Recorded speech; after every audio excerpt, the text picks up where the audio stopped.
وہ جو عبداللہ ابن سبا کا پیدا کردہ عظیم ترین فتنہ تھا، اسی کا ایک نتیجہ حضرت علی کی شہادت بھی ہے، لیکن وہ بات ذرا تفصیل سے سمجھ بھی ہوگی۔ اور اس کے لیے میں ممنون احسان ہوں، حال ہی میں ایک کتاب چھپی ہے، ڈاکٹر سید رضوان علی ندوی، وہ محقق ہیں تاریخ کے، انہوں نے بڑی تاریخی تحقیق کے بعد جو باتیں بیان کی ہیں وہ میں آپ کے سامنے رکھ رہا ہوں۔ عرب میں جنوب مغرب کی کونے میں جہاں یہ یمن بھی آباد ہے، اس کے اوپر نجران ہے، اسی علاقے میں یمامہ کا علاقہ کہلاتا ہے۔ یہاں ایک قبیلہ آباد تھا، بنو تمیم۔ یہ جو لوگ تھے بڑے کرخت مزاج، جنگجو، اکھڑ، ضدی، اور جس بات کو ایک دفعہ مان لے اس پر اڑ جانے والے اور مر مٹنے والے۔ یہیں سے فتنہ پہلا اٹھا تھا، سب سے بڑا جو نئے جھوٹے نبی کھڑے ہوئے تھے ان میں سب سے بڑا تو مسیلمہ کذاب تھا، یہی تو علاقہ تھا۔ اور اس کے خلاف اس فتنے کی سرکوبی میں کتنے صحابہ، 1200 صحابہ ایک جنگ کے اندر شہید ہوئے، جن میں 500 جو ہیں وہ حفاظ تھے رضی اللہ تعالیٰ عنہ اجمعین۔ تو یہ لوگ جو یہ تھے بڑے زوردار تھے۔ اس قبیلے کے بارے میں حضرت عمر رضی اللہ تعالیٰ عنہ نے ایک بڑی عجیب حکمت عملی اختیار کی، ان کو وہاں سے اکھاڑ کر اور ایران کی سرحدوں پر آباد کر دیا، اب جہاں پر جہاد ہو رہا تھا، تاکہ ان کے اندر جو یہ جنگجوئی ہے یہ اب اس مقصد کے لیے استعمال ہو، اب وہ دارالاسلام کی توسیع کے مقصد کے لیے استعمال ہو، اور وہ ہوئی۔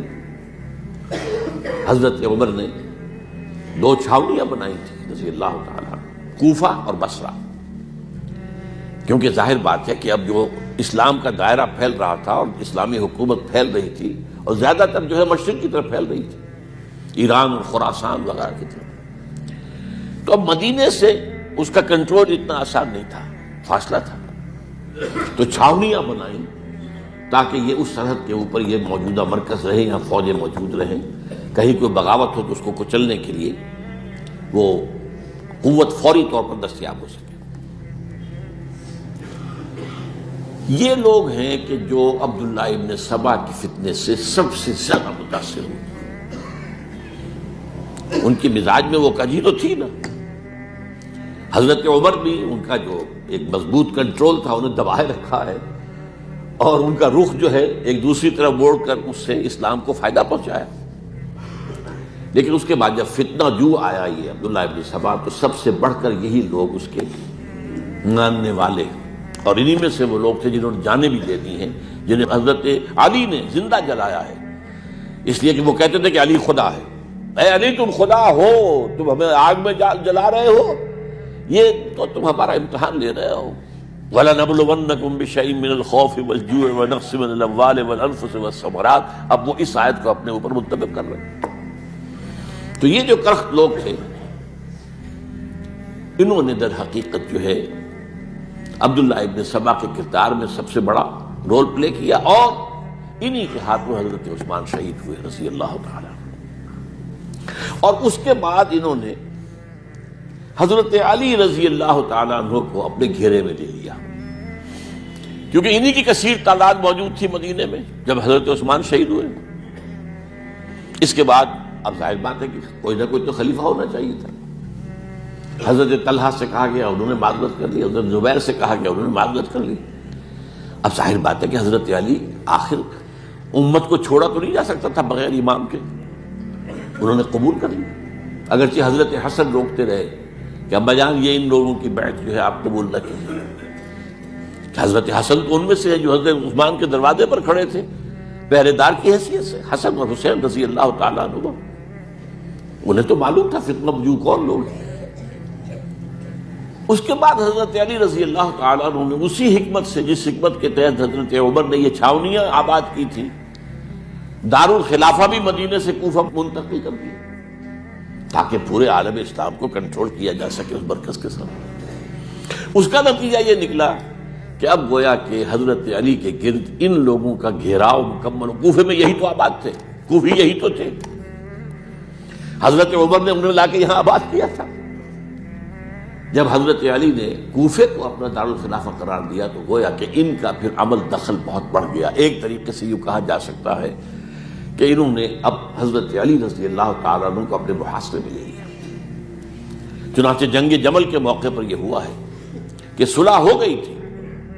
حضرت عائشہ رضی اللہ تعالیٰ عنہ کے جو نمائندے تھے اور ادھر سے حضرت علی، صلح ہو گئی تھی، طے ہو گیا تھا کہ ہاں قاتلین عثمان کو جو ہے ان کو سزا دی جائے گی، قصاص لیا جائے گا حضرت عثمان کی قتل کا. لیکن ان لوگوں نے 10,000 آدمی کھڑے ہو گئے کوفے کے اندر، ہم سب قاتل ہیں عثمان کے، لوگ قصاص ہم سے اگر لے سکتے ہو. اس کے نتیجے میں اور انہوں نے جنگ شروع کر دی. اور جب جنگ شروع ہو جائے تو پھر اس کے بعد تو کوئی نہیں دیکھ سکتا کیوں شروع ہوئی، کیسے شروع ہوئی، کس نے شروع کی. اب تو یا مارو یا مرو، دو ہی باتیں ہوتی ہیں. 10,000 مسلمان ایک رات میں شہید ہوئے جنگ جمل. اب اس کے بعد حضرت علی رضی اللہ تعالیٰ عنہ کی خلافت جو ہے حضرت امیر معاویہ نے ماننے سے انکار کر دیا. جب تک قاتلین عثمان کو سزا نہیں دیتے ہم بیعت نہیں کریں گے. یہ نہیں کہ دعویٰ کیا ہو کہ میں خلافت کا حقدار ہوں، یہ نہیں، لیکن یہ کہ آپ کو ان کو سزا دینی چاہیے. اب یہ تھا وہ مخمصہ جس میں حضرت علی رضی اللہ تعالیٰ عنہ وہ فرماتے تھے کہ میرا ساتھ دو تو میں ان قاتلین عثمان سے سزا جو ہے ان کو سزا دے سکوں. ادھر انہیں پتا تھا کہ میں سرنڈر کرتا ہوں تو مجھے علی تک تو پہنچنے کوئی نہیں دے گا، راستے میں ختم کر دیں گے رضی اللہ تعالیٰ عنہ. تو یہ پیچ تھا ایک جو ایسا پڑا ہے.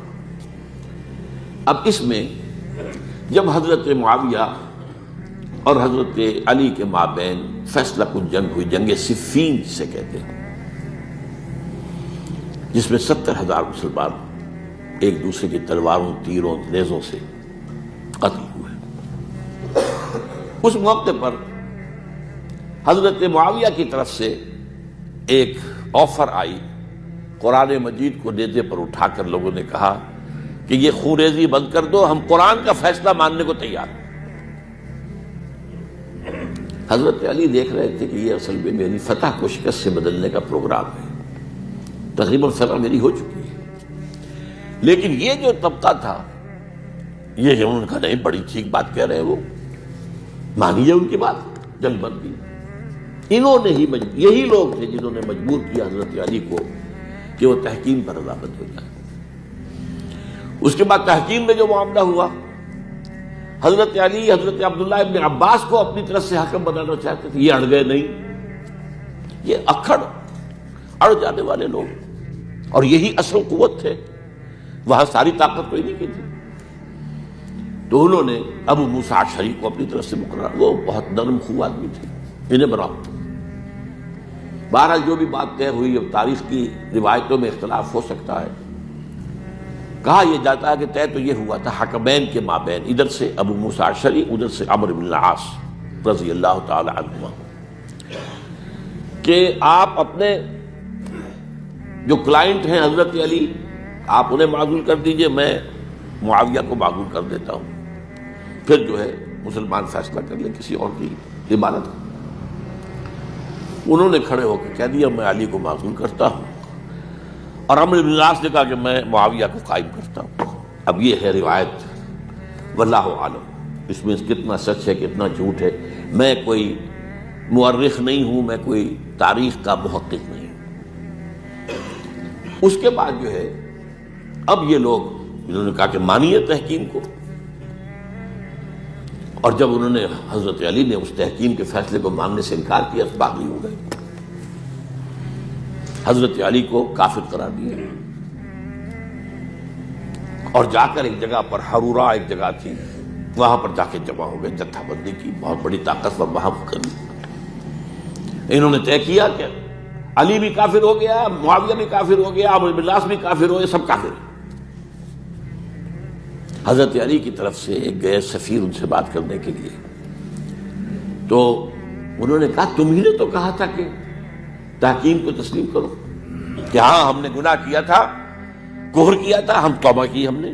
اگر علی بھی مان لے کہ میں نے مان کر کفر کیا تھا، اب میں توبہ کرتا ہوں، تو ہم ان کی بات مان لیں گے. اب حضرت علی اس طرح کا جھوٹ کیسے بولتے ہیں؟ انہوں نے تو کوئی کفر نہیں کیا تھا.